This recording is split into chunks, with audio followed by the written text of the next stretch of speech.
All right, now you have annotated your text in Cami and you're ready to download it and turn it in.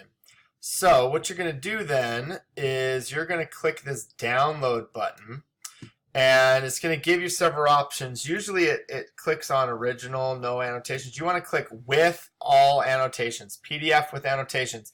You can save it to your computer, but you're probably going to want to save it to your Google Drive. I think this will still work on your Chromebook, but either or.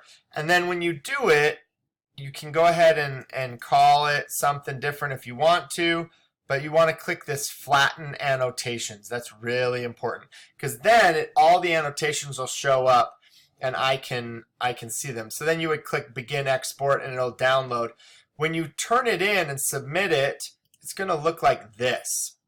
And so then I can see all the things you've highlighted, and I can see your comments on the side, and it looks really, really nice when you flatten the annotations like that. So just remember, PDF with annotations and flatten the annotations. Click this box and click Begin Export, and either download it to your computer or download it to your Google Drive.